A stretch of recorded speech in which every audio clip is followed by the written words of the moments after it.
All right, so this is activity number 5, specifically for the think aloud and the eye-hand coordination. So just to restate, when we're doing think alouds, guys, I want you to specifically be saying cues to yourself. I've taught you cues in the last few videos. For example, we did toss, fall, right? And I'm literally saying toss and then fall. Or I'm saying toss, clap, fall. Toss, clap, fall. If you're not saying these cues, you need to make sure that you say the cues as you're doing them, okay? That's not just for me to say, that's also for you to do and think aloud to yourself. So this one's the last one, step 5, where it's going to be a combination of everything we learned in the first 4 videos. So what it's going to look like is we're going to throw the ball down off the ground, it's going to bounce, come back up, and instead of catching it like this, we're going to do what we did in the last video, and we're going to catch it with the back of our hand, okay? It's going to be a little more difficult. This one you need your tennis ball again for, because it's the only one that's going to bounce high enough.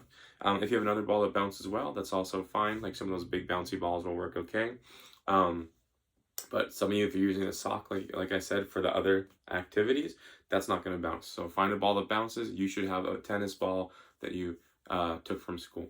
So it's going to look like this. Bounce, catch. Okay?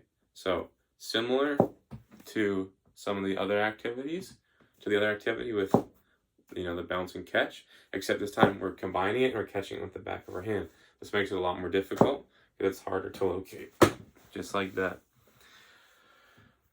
One thing I'll suggest is you can kind of almost bend your fingers like this to make a spot for the ball. And remember, fall with it too, okay? So you throw it and then you fall. You try to go. This one's difficult. Some of you are going to struggle, and that's fine. I want you to try it 10 times. Even if you only do it once out of the 10 times, that's fine.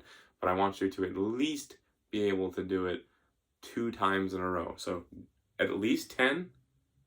And if you can complete 2 in a row within that 10, then you can move on, okay? If you want to be more advanced, you can do add a clap, okay? So it'll be a throw, clap, catch. All right, good job.